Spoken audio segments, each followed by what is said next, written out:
Hey, everybody. Welcome back to The Collective. We have another fantastic show for you planned out today. Very excited. We got Randy rejoining us he was on back in the day. So good to have you back on, brother. I'm very excited. Too long Cal, a ago. new face. Very excited for you joining the team as well. Now, while I am that excited, y'all should be excited too. Like the show, subscribe to the channel, hit the notification bell, and on top of that, we now have the ability to support us directly. So if you want to give a super thanks or super comment or whatever those things are, by all means, put them up in the comment section. So if you have any questions, comments, anything at all, we will see them and we can engage them directly, kind of like this one. Winterstorm, good afternoon, team. Good to see you, Winterstorm. And then, other than that, I'm just excited to get this conversation rolling. We're going to be talking about the power of the volunteer. So, before we get into the conversation, let's get some intros going here. Randy, 10, 15 seconds. Who are you? Where you come from? All that good stuff. You bet. Randy Turner. I'm the owner operator for the company called Direct Action, based here in Ottawa, Ontario. I was born and raised in Halifax, Nova Scotia.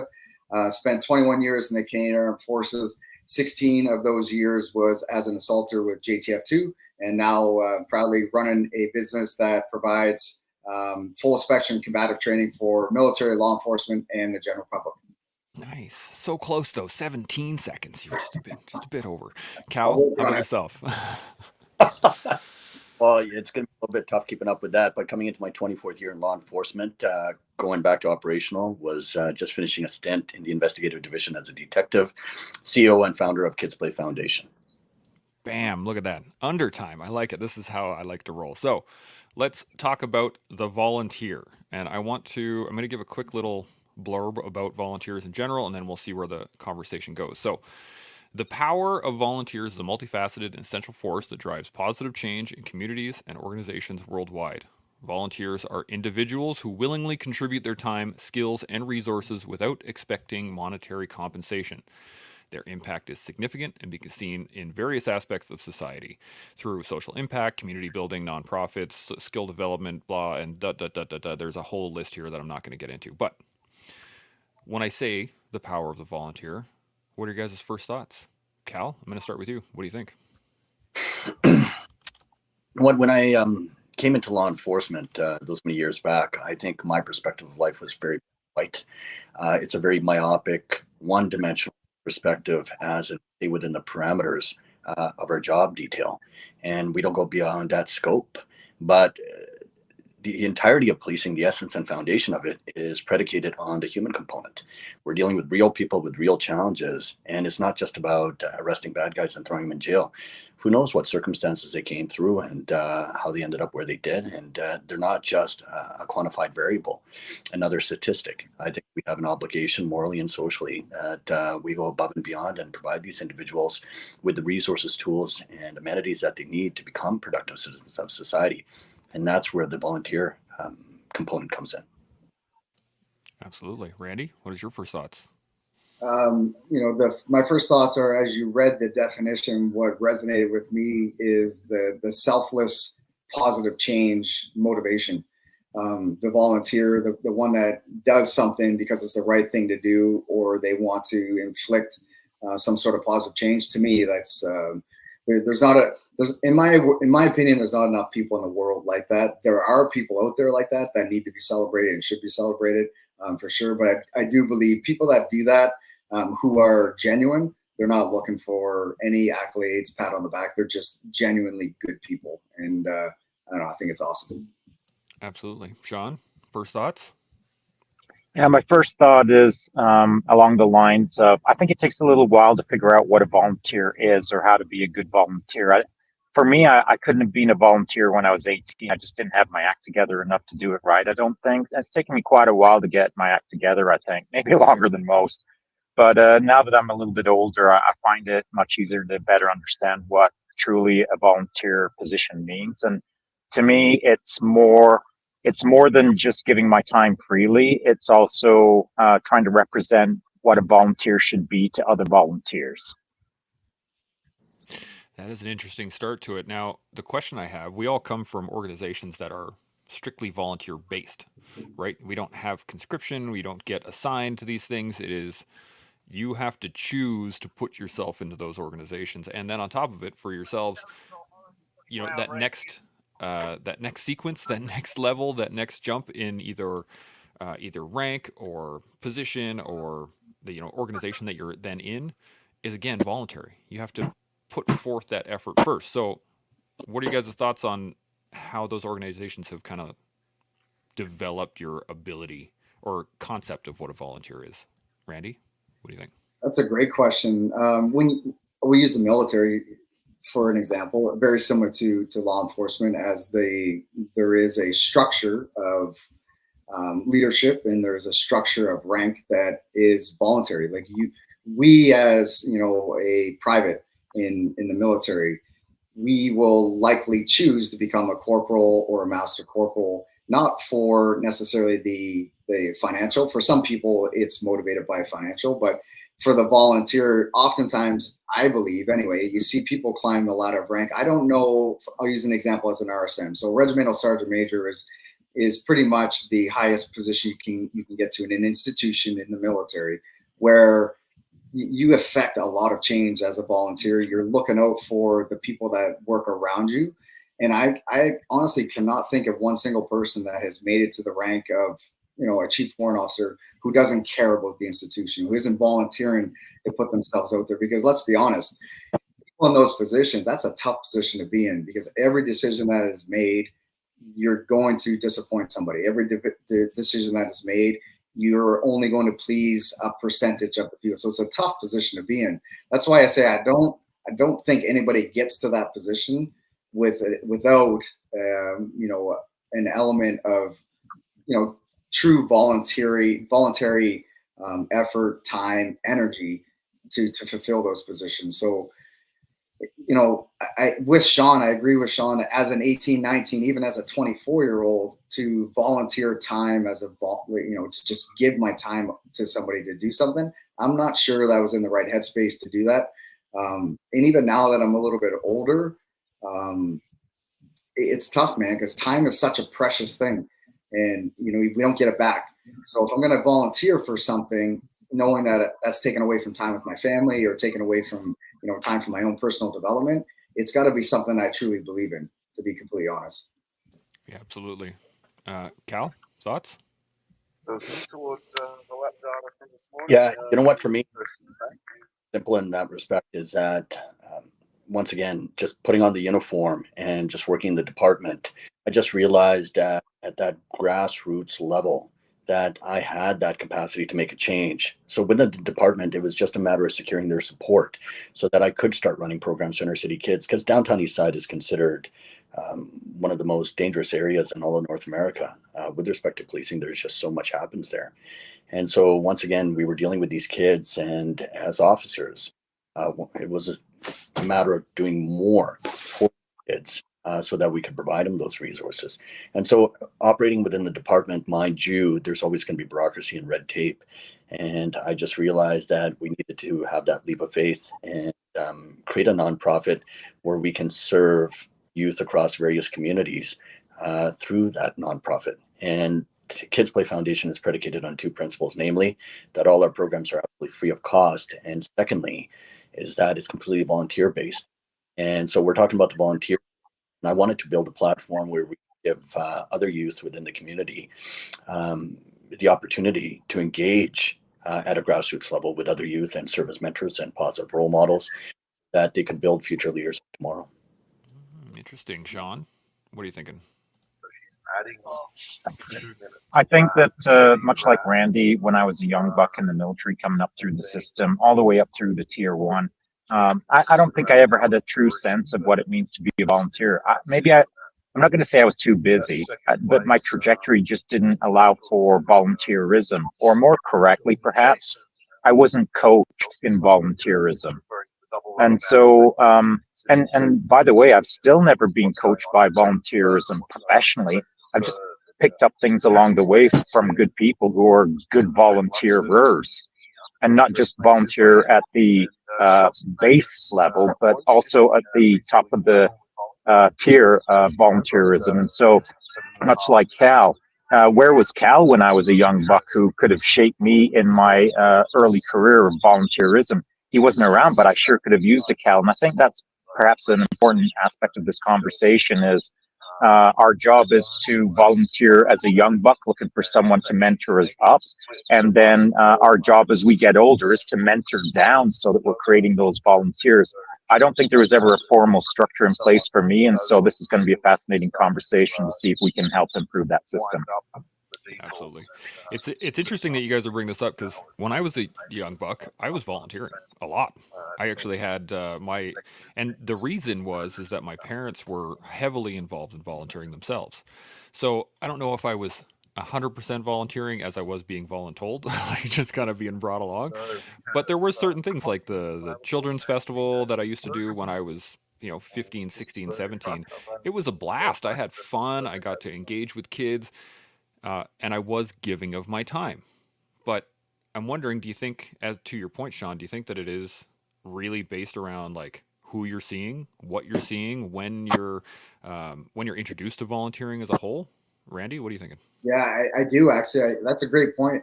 I think we all become a product of our environment. So if you, sounds, Chance, like you had parents that exposed you to the opportunity to volunteer, to, kind of guide you along those pathways of what it means to volunteer, whether it's your local community or wherever you might be part of, giving you an opportunity to actually get involved is great, because to Shaun's point, unless we're exposed to it, we don't know what we don't know. And I know actually with confidence, there is a lot of talent in Canada. There is a lot of good people with a lot of good to give, but sometimes they just don't know where to start. That is a great point. Cal, what are your thoughts? Yeah, I absolutely agree. It's sometimes you don't know a starting point. Like, Oh, I think he froze. Shaun, you want to take over?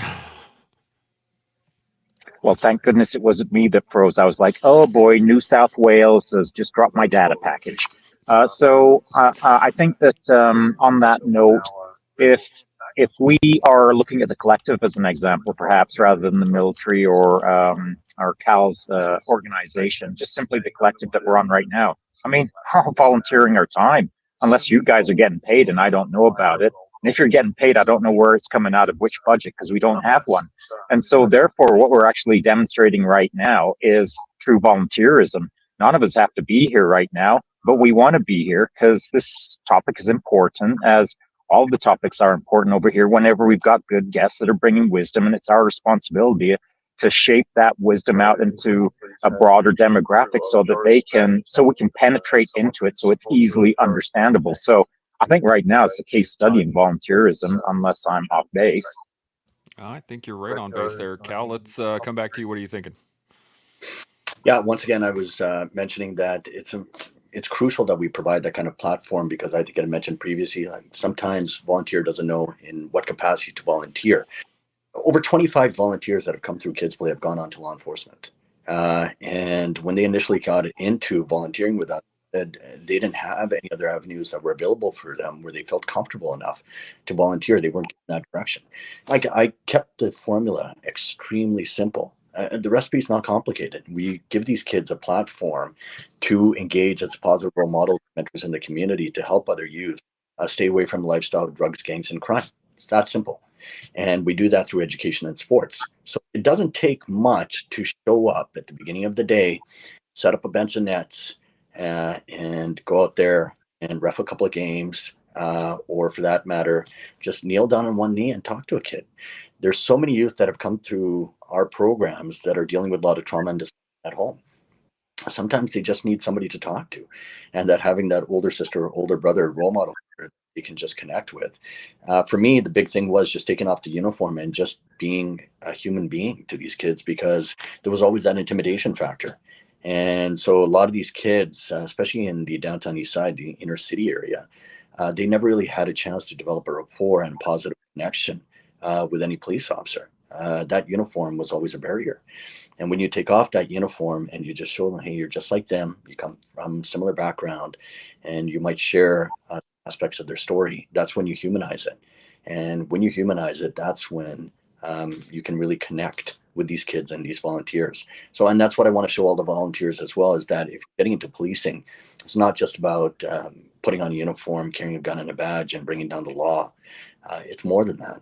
It's about being your brother's keeper. It's about helping others in the community and giving back in your highest capacity. Absolutely. Randy, got any additional thoughts? Yeah, I do think we every day have an opportunity to volunteer in some capacity or another. And it doesn't have to be formal. It doesn't have to be, anything large scale, but, a simple example. And maybe this is volunteerism. Maybe this is just being a good person. I don't know. But, how many times have we gone for groceries? You walk out to your car with, your grocery cart and you look around, there's just scattered grocery carts all over the place. Like, how hard is it to volunteer 30 extra seconds of your time to ensure that that cart goes where it needs to, so the next customer doesn't have to chase a cart down? Like, it's little things like that that we all have an opportunity to do every single day. Some of us choose to do it, some do not. And I think the character of person that chooses to get involved with volunteer in a volunteer capacity is just a cut from a different cloth, and that's a good thing, right? I do believe, though, as Canadian citizens walking through life every single day, we have missed opportunities where we can volunteer something, extend a hand, or like Cal said, literally just talk to somebody as a human being, like, hey, how you doing? How's it going? How's your wife? How's your kid, or whatever? From a more formal setting, however, it is really wise that if we know of organizations that provide some sort of volunteer effort or outreach for people, that we educate them on it, because people, like we said at the beginning, people don't know what they don't know.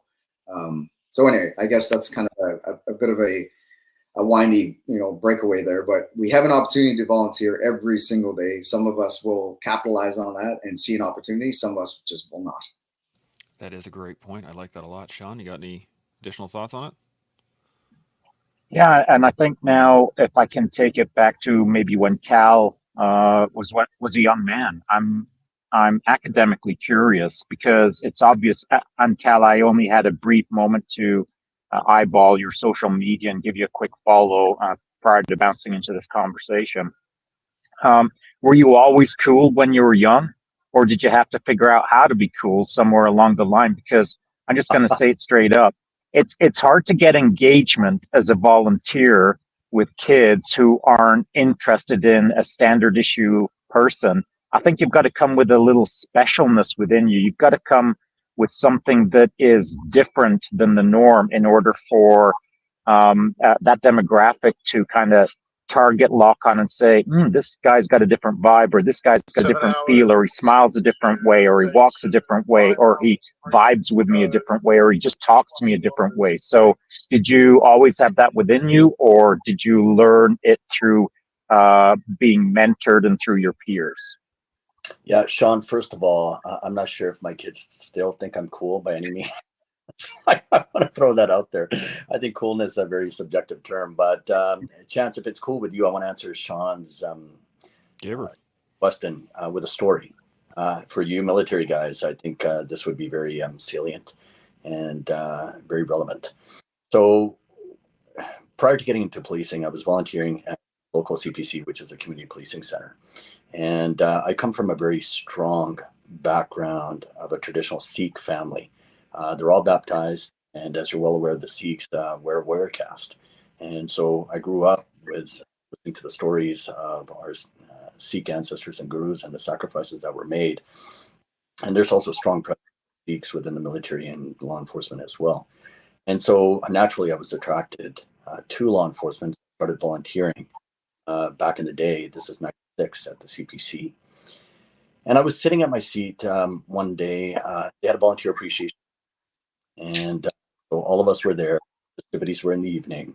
And I was sitting there at my seat. And at that time, I had a turban, beard. But there was also, I had to experience a lot of racism back in the day for people that were just oblivious or ignorant and just didn't understand what it meant to be a Sikh. So I was sitting at the table with the rest of the volunteers. And there was an elderly white gentleman that was seated about a couple of tables away. I would say he was at least 80, 90 years old. He kept staring at me throughout the entire night. And it was extremely uncomfortable, very awkward. And naturally, I just presumed that probably had some racist attitudes or some remark to make at some point. And so throughout the night, as the activities came to a conclusion, dinner had been served. Now they were serving dessert. The guys at my table said, "Hey, listen, we're going to go get some dessert. Would you like some?" I said, "No, I'm good. Thank you." So they all got up and left to go get dessert, and I was the only one left at my table. And this white elderly gentleman, seeing this opportunity that I was all alone, up his cane and gradually, grabbing tables and chairs, started making his way to my table. And I was thinking, okay, here we go. You know what? I'm going to have to be diplomatic. He's going to make some kind of remark, and I'm just going to have to deal with this. So he makes his way to my table, sits down, and the complete opposite of what I thought happened. He grabbed my hand and he started crying. And I was a little bit taken back. I wasn't sure what was going on. I gave him a few minutes to compose himself. And then he told me the following story. He said he was only 18, 19 years old, a young kid during World War II. He had been drafted as part of the Canadian radio contingency that had been sent over to Burma to send radio signals as part of the British Empire Alliance, just in case the Japanese came through. And so he said we had been given basic combat training. He said I had no idea what I was doing. I should have been dead. And he said the other guys that were with me, we also had only basic training. And once again, our responsibility was just to send radio signals. He said the next night, a small contingency of Sikhs arrived and they set up their base. And there was no communication between any of them. And within a couple of days, the Japanese did arrive. There was a firefight, and a lot of Japanese were killed, a lot of Sikhs were killed. But the Japanese retreated. And he said, after the Japanese retreated, the Sikhs paid respect to their dead. They did their rituals and ceremonies and traditional practices. And after cremating the dead, within a night or two, they left. And he said, I don't have very much time left. The only reason why I'm sitting here today with my family was because of them. He said, I never got a chance to thank them then. He said, I want to thank you now. And with that, he gets up and he walks away, and I never saw him again. But what ended up happening is he left this huge responsibility and burden of obligation with that, the sacrifices of my forefathers before me. I now carry that legacy. I now carry that expectation. And I've never forgotten that. That has been the driving force behind who I've become today. Dang, that is a heck of a story. I think we'll shut it down right here. This is a good way to end it. Yeah, no, so that actually leads to my next question, which is, do you think it is earlier, Randy, you had mentioned like you think that people have a responsibility to volunteer a little bits of their time to kind of alleviate the burden of others, or something like similar to that. Do you guys think that it perhaps is more of an opportunity rather than a responsibility, if that makes sense? So like there is this innate sense for myself, like I volunteer quite often. I don't really see it as a responsibility to volunteer or to help out others. I see the opportunity and I'm like, yeah, absolutely, I want to help out. So where do you guys draw the line on that one? Randy, I agree with you 100%. I think that's a better, more optimal word to choose the description. Responsibility, yeah, we all have responsibilities, but I think opportunity, you have an opportunity to lift somebody's spirit by saying, hey, how you doing? Or opening the door for somebody. Like, we have that opportunity, right? Where it just makes the world that we live in a little bit more enjoyable. I don't know about you guys, but I cannot help but notice the amount of people that are walking through life right now angry. Not everyone, but generally speaking, people are angry. They're on edge. I feel like I'm witnessing a percolating effect with a lot of people. And sometimes literally smiling, like show your teeth and smile to somebody and say, hey, how you doing today? Can lift them out of that funk that they're in. So I think opportunity is a great word, man. And I think it's very fitting, Chance. I agree. Yeah, depending on how you want to look at it, we have responsibilities that we need to execute every single day. But volunteering is an opportunity to give back. Volunteering is an opportunity to lessen the burden on somebody else, or however you want to look at it, however you want to chop it up. But I do like that word. Absolutely. Shaun, thoughts?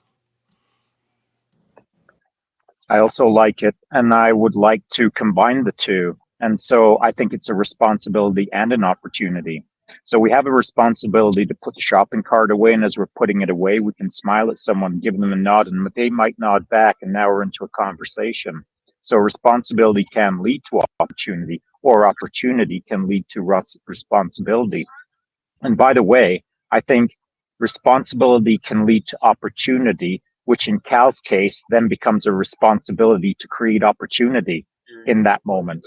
And so I think they're both very powerful words, and I think they're both co-joined at the hip. Interesting. Cal, thoughts?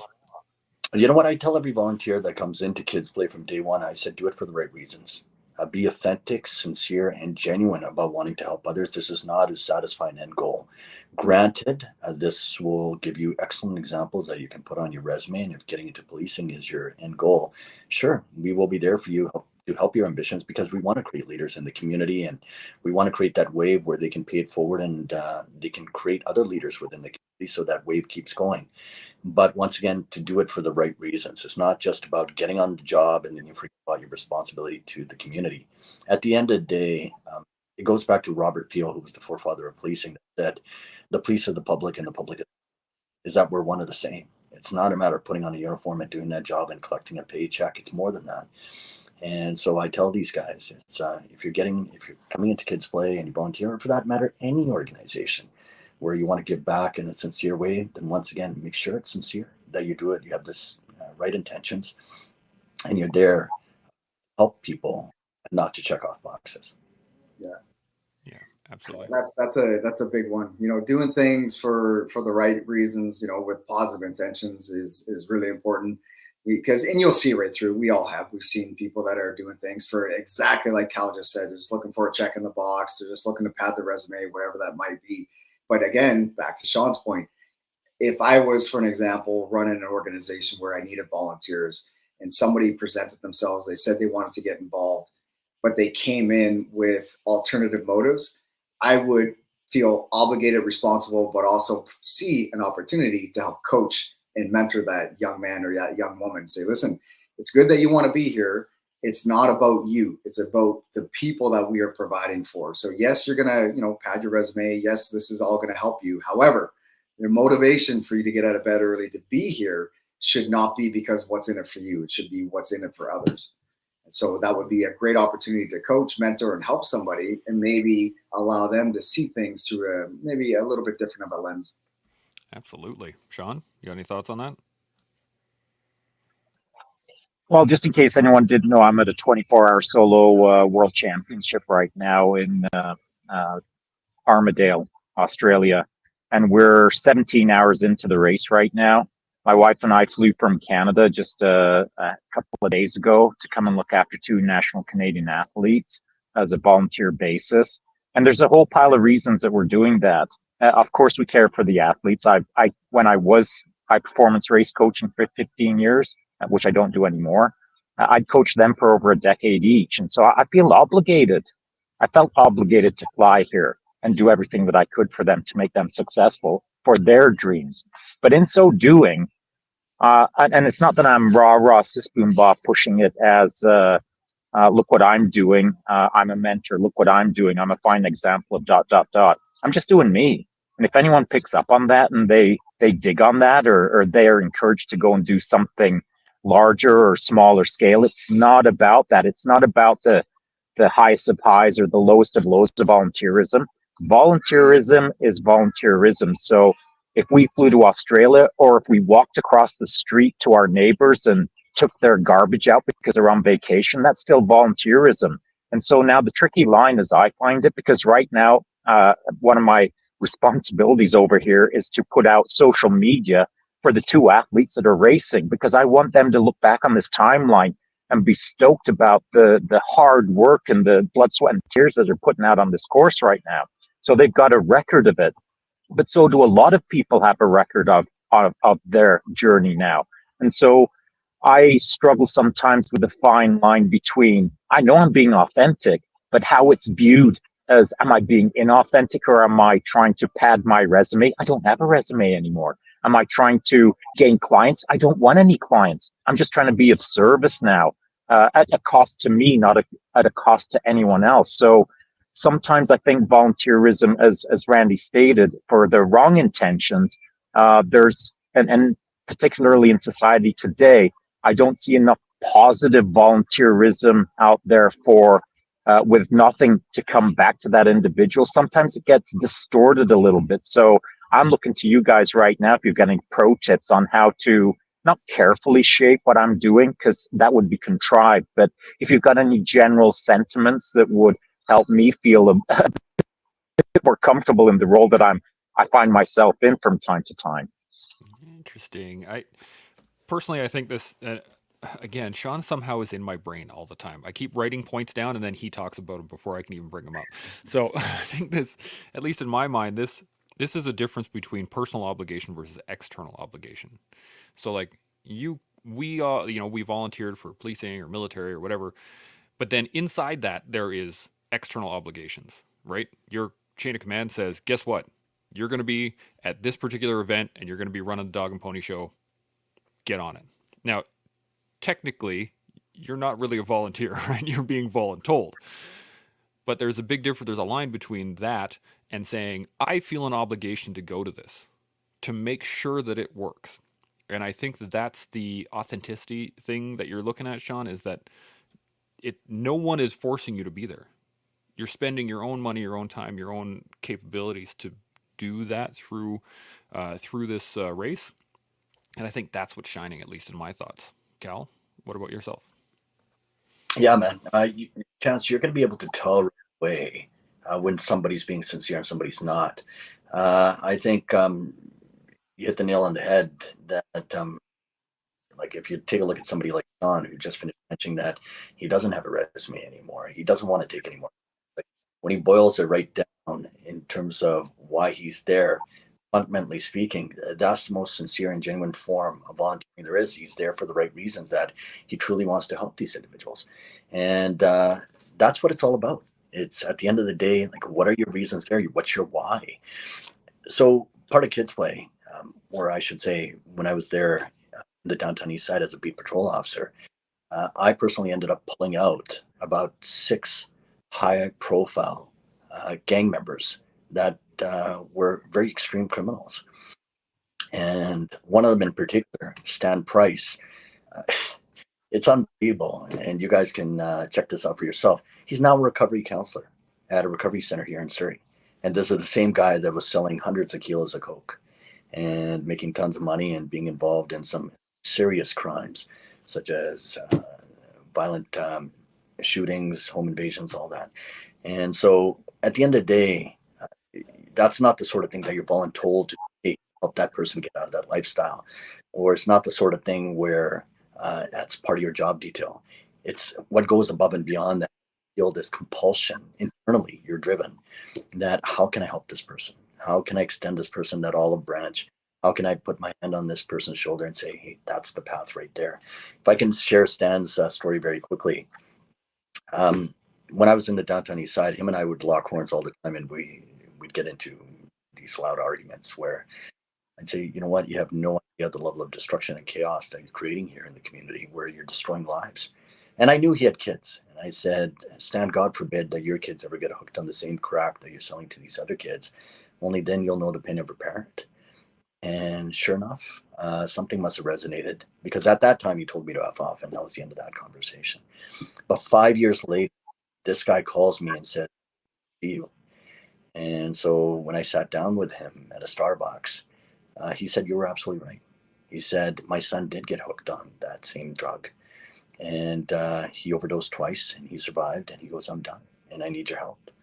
And as soon as he says, I need your help, so what is it that you do then? Do you feel a genuine need to help this human being and be their brother's keeper and put them on the right track, give them the support and the resources and the guidance that they need to become good, productive citizens of society? Or you can say, you know what, that ain't part of my job capacity, and best of luck. Well, I'm just programmed that way, and that's my DNA. Is that person reached out to me and is looking for help, I'm going to be there for them. Just as simple. And I'm proud of Stan and everything that he's become today, and I'm glad and that I could be a part of that journey. Absolutely. Randy, any thoughts? Yeah, I think like Cal mentioned, when we open up a stage for two-way conversation with whoever it is that we're engaged with, allowing them to explain, speak, and talk about the why are you involved? Why do you want to be involved? Why are you here? The why is really important. And also, I think, we need to give people a chance, an opportunity, or a second chance. Some people make a series of poor decisions that get themselves into groups of people that are just not good for anything. They're not a positive contributor to society, but that doesn't mean that they cannot be. It doesn't mean that they cannot shape themselves to be something that they're not currently living. And, I can tell you from experience, most of the guys that I had the pleasure to work with at my former unit, most of them had a bit of a shady background before they found themselves on the right side of the tracks. And I'll also add a caveat to that. Most of those guys are the guys that I would trust with my life. I would trust with my money. I would trust with my family, because they've seen the dark side of what they can be and what they're capable of, but they chose to right themselves from that path.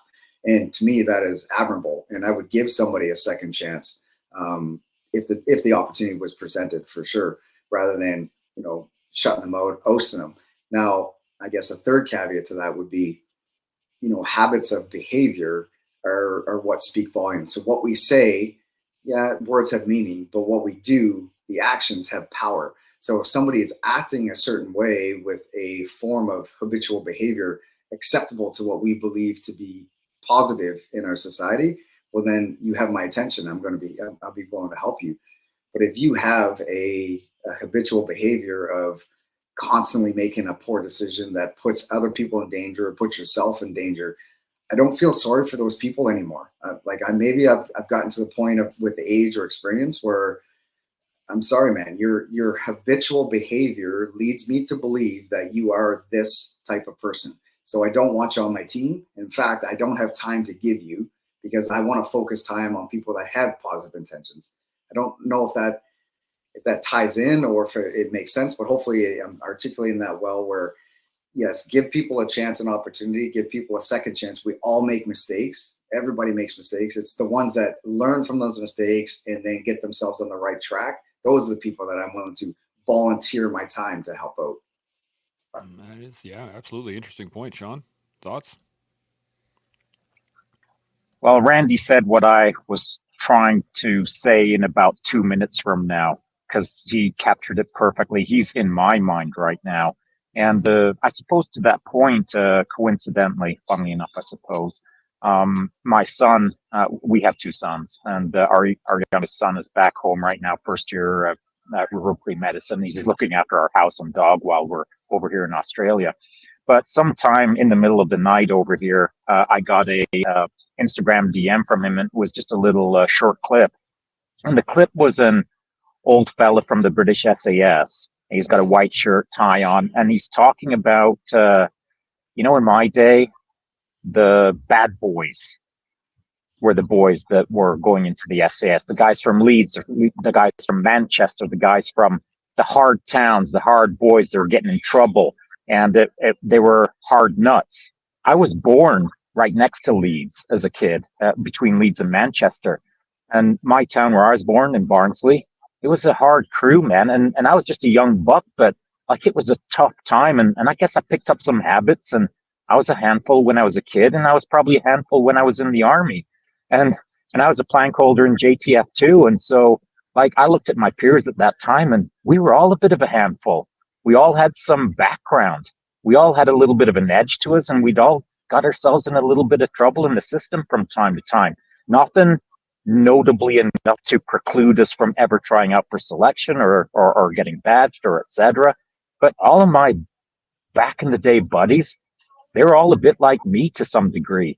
But we found our way. We never, I guess it maybe even bonded us together to try a little bit harder, to do better to some degree. So I might be a case study of a guy who's made a bunch of mistakes, but I just keep trying to correct my mistakes. And somehow I keep moving forward in a pretty positive direction. But I can look back on my life and I can't even count the amount of things that I've done that I'm regretful for as a young man. But I've learned through time or learned through wisdom that the things that I did in the past are all in the rear view mirror. And so if I have someone who's younger than me, or if someone did work for me as maybe a senior member of whatever organization, and they're making mistakes as a young man, I'm willing to give them an opportunity to correct against that mistake. But they've got to correct. They've got to own their mishaps or their poor choices. And it's not that I need an apology or I'm sorry. What I do need is a recognition within them that they're going to do better. And I don't need it to be an on-off switch or a binary moment where they go from 0 to 100 in a second. I just need to see some effort in them, that they're trying to do better. That's enough for me. I don't need them to solve the dolphin language by the end of the afternoon. I just need to see them moving forward in a forward progression. They'll always get my nod if they're being righteous. That's my thought. Interesting. Cal, any thoughts on that? Yeah, you know what, Randy and Shaun are absolutely bang on. It's that you want to spend your time and invest your time and energy to individuals that are truly ready for change. It goes back to that old saying, you can lead a horse to water, but you can't force it to drink. And that's exactly it. It's just, I want to spend my time with somebody that I know does want that change in their life. And I'm a big believer in that.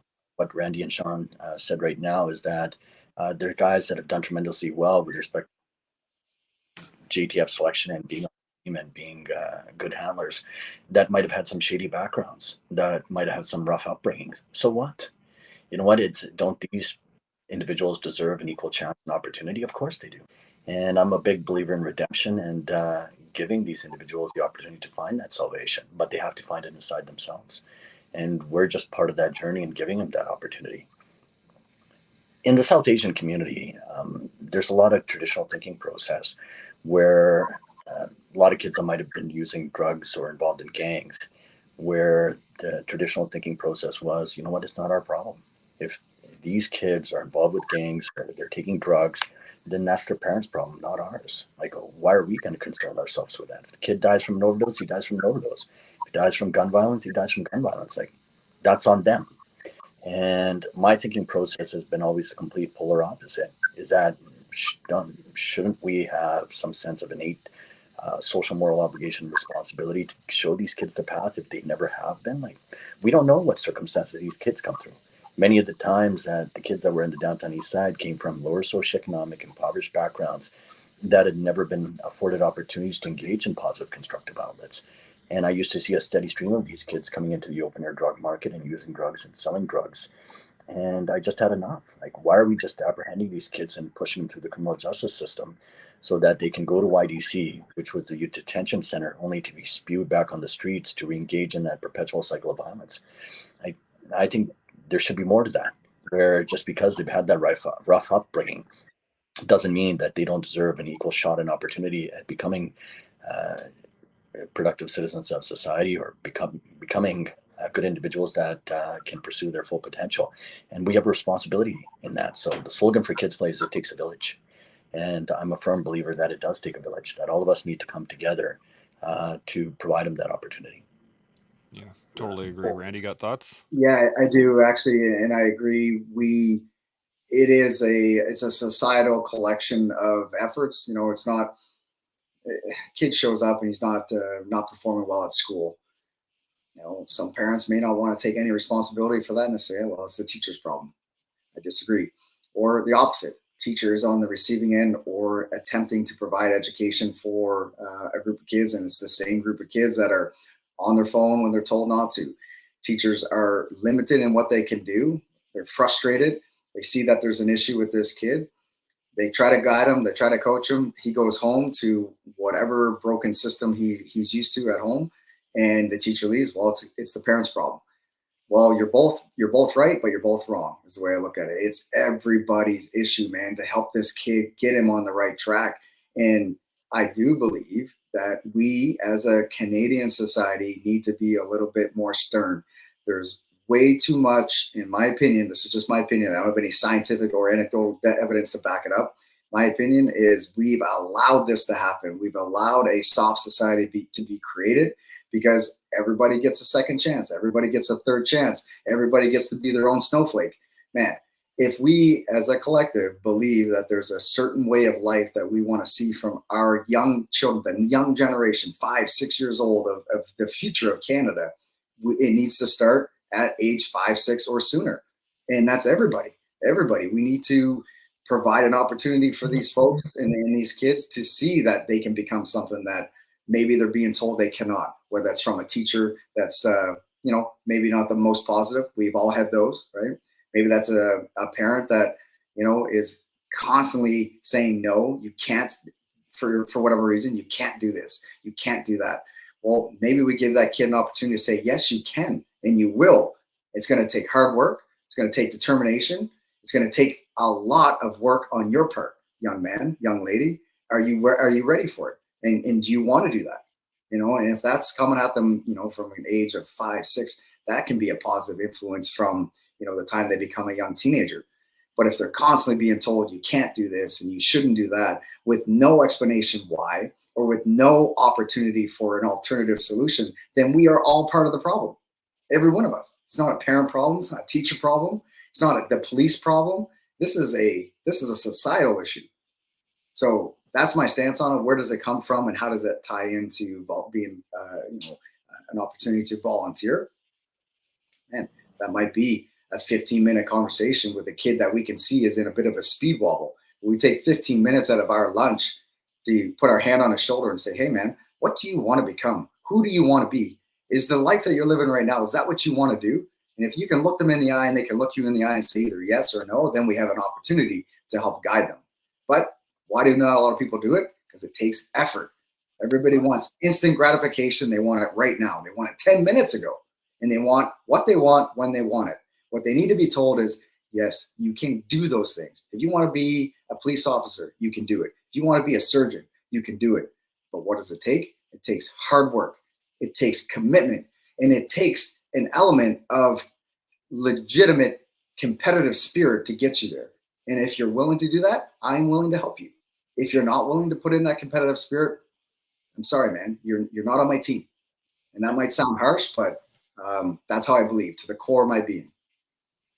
You're 100% bang on, and I have a quick little story. I want to hit these comments because Winterstorm has made a great comment here, but I'm going to hit these and then I'm going to tell a story and then I'll get your thoughts on it. So, Winterstorm jumped in here and he said, I always think back to people early in the morning picking up garbage on the road as a good example of volunteering in their community without anyone knowing, just doing it because it's needed and makes the world better. Great point. He then carries on. He says, prior to being hired in policing, I was required to volunteer simply to show us that we're not separate from the community, but a part of whose actions and decisions have impact. Again, 100% on that one. Yesterday, I was invited earlier, but yesterday I went to a school in my community and I talked to them talked to them during their Remembrance Day ceremony, right? And initially, the first slide that I put up was a picture of myself at like 4, and I'm wearing a big olive drab green army sweatshirt, right? And it just said army across the stencil, this whole thing, right? And then I showed him a picture of me actually in uniform next to each other. And my very first opening question was, who here has ever thought about being in the military? And surprisingly, there was like a good 60% of the kids from kindergarten to grade 6 that all had their hands up. I'm like, okay, good. Now, if this is what you want, I'm showing you that this is possible. This is what I wanted when I was a kid. And this is what it took to get there. And then I went into the whole story and I did the presentation. But just that point, just that little bit of like, if this is what you want, go get it. Go after it. And so the question I have to you guys is that these things require, as Cal said earlier, a leap of faith, right? You have to, and step off into the unknown. And that is very hard for people, as you said, Randy. Like the the trick, I think, for most people getting through the concept of volunteering their time or trying to help out people around them is that leap of faith, is that, I don't really know what I'm doing, so I'm just not gonna, versus I don't know what I'm doing, let's give her anyway, right? So what are you guys' thoughts on how do we get people to take that step, to instead of retracting from the leap of faith, to jump into it, and whether that's a toe tip or whether that is a huge leap? Yeah. How do we get people to do it, Randy? What are you thinking? I think we need to encourage people to realize that perfect doesn't exist. People want to, you see it all the time, like how much of image is trying to be portrayed. And if we just let people know, like, perfect doesn't exist, get involved. Yeah, you're going to make mistakes along the way. You're going to figure things out. You're going to learn a lot about yourself and about others. Is it going to go perfect? No. Well, then erase that from our vocabulary. Just perfect doesn't exist, man. And it's okay for things to be a little bit rough around the edges. That's okay. And if that means you want to get involved, but you're afraid of not, doing it well, what does well look like? There's a wide spectrum of what really well or excellence looks like. But your excellence, for example, might be very different than my excellence. But at the end of the day, if we are stepping forward, whether it's a toe tip or we're going head first into the deep end, it's with positive intentions. I don't know, man. I can only believe that good things will be generated because of that. I like that. I like that a lot. Cal, what are you thinking? For you military guys, I'm sure it's very relevant saying is adapt, adjust, and overcome. Just as simple, where situation presents itself and either you become a bystander and just watch it happen, or you do something about it, and perfect doesn't exist. Like if it was all about perfection, then there would be no kids play. Because I would have been spending all my time trying to figure it out. It's right now I'm in the Operation Command Center, and Operation Command Center is this central unit which serves as a resource ball patrol unit. Very new concept for us in the department. But I was just talking with our deputy chief the other day about it. He said, we just launched it. We just launched it just based on basic concept. And he goes, it's trial and tribulations, and we learn as we go along. He said there's other departments that also have the same concept, but they haven't launched it yet because they're looking for perfect. And he said, that's never going to happen. So either you once. And he disappeared. Shaun, you want to jump in here? Yeah, sure thing. I think that we're onto the right thought process right now in respect to taking a leap of faith, for sure. Because, I mean, it's laughable how much of a leap we took on January 1st, before the collective existed back last year, when this goofy little idea started bubbling up. And on January 1st, where I got in front of a mic and literally said, I don't know what I'm doing. I don't know what this is going to look like in the future. Don't even have a plan. But I said I'd be here on January 1st, and I'm here on January 1st, and we'll see how it shapes up. We're going to kick some ass. And here we are, kind of kicking ass, I suppose, but with no plan, with zero effort to seek perfection, just seeking forward momentum. That's all we were doing, was seeking forward momentum, trying to make the world around us a little bit better. But here's the key, with accountability, to Randy's point. I think you can jump into all kinds of things with leaps of faith. But if you've been leaping into faith moments all your life, but not being held accountable, well, guess what? Maybe you're causing a little bit more turmoil than you are creating goodness. So I want to be really careful on the accountability aspect of any leap of faith. You've got to understand that you've got to be accountable to yourself. You've got to produce results. You've got to be positive, forward thinking, but you've also got to be accountable to the organization that you're stepping into as a volunteer, because you're representing them now. Once you tip your toe into that, you're now part of it. Yeah. And you've got to be respectful of that. Otherwise, you're the bull in the china shop with no accountability, just tearing up the place and then running right across the street to hit the next store. And I'm not good with that. And so we have to be accountable in our lives. We have to be accountable in our leap of faith. We have to be accountable as volunteers. We have to be accountable in our volunteer organizations. We're representing ourselves, but more importantly, we're a tiny little speck compared to the organization that we're representing, which is far more important than our little lives. And so I don't want to gloss over the aspect of accountability is critical in life. And I think it ties into volunteerism. Absolutely. Randy, got some additional thoughts? Yeah, I agree, man. And I would echo it by saying, like, the reason I love team sports so much is because of that accountability piece. Like, we all perform really well some days and maybe not so well other days. We all have off days. When we know how we perform, what we say, what we do has an effect on our team, we will try a little bit harder. So that's why I like team sports so much, is because hockey, soccer, anything that involves a team, if we don't bring it, if we don't bring our A game, if we don't perform, that means somebody else on the team has got to pick up the slack, right? So if you're going to volunteer with an organization, yes, get involved. We encourage it. We're 100% behind it. However, when you show up, you need to show up because somebody is depending on you to fulfill whatever it is, whether it's responding to an email or whatever, putting a package, set it up for for mail delivery, whatever it is, somebody is depending on you to do it. So when you show up and give everything you possibly can in that time that you have. The accountability piece, yes, that goes hand in hand with everything that we do in life, man. Team sports have always resonated with me. For guys that know me, yes, I fought professionally for 10 years, and that's an individual based sport, but it isn't. If people understand what it takes to get to the fight, it's a team that helps you get there. Without training partners, we'll be shadow boxing forever. We'll be doing jiu-jitsu with ourselves in the mirror. Like, you need a team to help get you there. And I think somebody that's going to volunteer as part of a team member, Shaun nailed it, where just as long as the expectations are clear, I guess that person gets involved. Okay, this is what I need from you, and this is what you can expect from me. Do you have any questions? And if the questions then generate conversation, that is a great way to mentor, help guide, and shape somebody so they know they're going to do this, but there's an expectation from them. Absolutely. Cal, any thoughts on that? Yeah, accountability is so important, and that's the reason why when started Kids Play was predicated on sports, because there's qualities and learn from sports, such as teamwork, leadership, commitment, dedication, sacrifice, all qualities and attributes lead into other aspects of your life. And that's the reason why I wanted to connect kids with sports. But mind you, it just wasn't a matter of connecting with sports.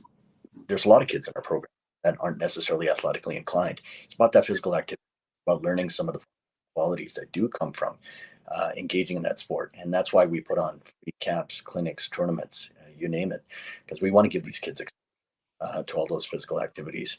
But education is, and that's why when we engage these kids with one aspect of Kids Play, we also want to follow up the all-encompassing response of providing them the knowledge and the different values and principles that it takes to become successful in life.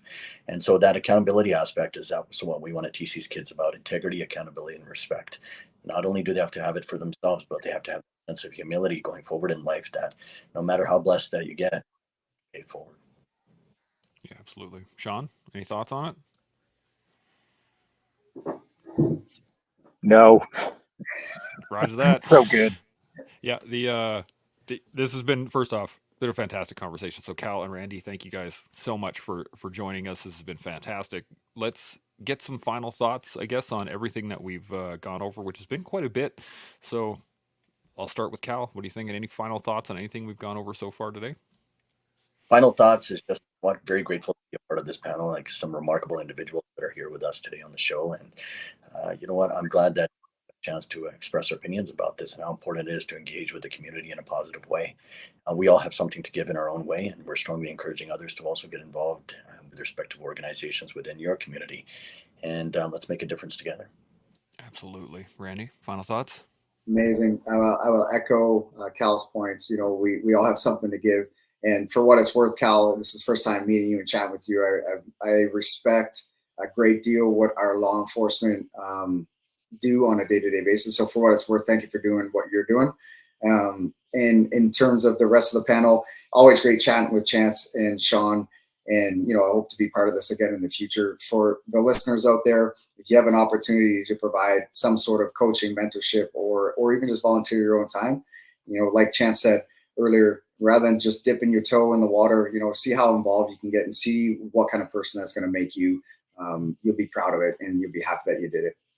Absolutely. Shaun, final thoughts? Yes, I would echo everything that has just been stated, and I guess the only thing that's bubbling in my head right now is I hope that everyone out there doesn't look at this panel and think that you have to achieve a certain level of excellence or a certain level of careerism or a certain level of notability in order to lead by example. As a volunteer, day one, you're leading by example. The moment that someone gives you that broom and says, "Can you sweep the hallway for me?" That'd be great, thank you. And I'll be back in a couple of minutes. And then we can work on something together. When you're doing that, lead by example. As you're sweeping, do your best. Be accountable to the task. And even though it might seem insignificant to you, the people that are walking down that hallway as you're sweeping it are paying attention. Not only are they assessing how you're interacting with the team, but they're looking for ways that they can do it better. They're looking to evaluate when's the last time they grabbed a mop. I think that as a day one noob in volunteerism, lead by example. Bam, just like that. Now, I only have I have two things to add. First one, do your best, always, right? But here's the second point that I wanted to, as a final thought today, was the fact that Randy and Shaun, you guys come from the tip of the spear, right? And the one thing that I think people forget about is that yes, the tip of the spear has impact. It impacts whatever it wants to, whatever it's supposed to be impacting. But the tip of the spear can't do anything without the rest of the spear, right? You have to have each piece in its place for it to work properly. So as much as most people want to be that impact, they want to be the star of the show, they want to be the person at the tip of the spear, they want to be that one unit. The first thing that they need to learn is how to use the actual handle, how to use the shaft of the spear itself. Once you actually learn how to use that, then you can build on it and you can continually grow as a person until you get to the tip of the spear. And you can do that every day with us here on the Collective. We'll see y'all tomorrow. Chimo. Chimo.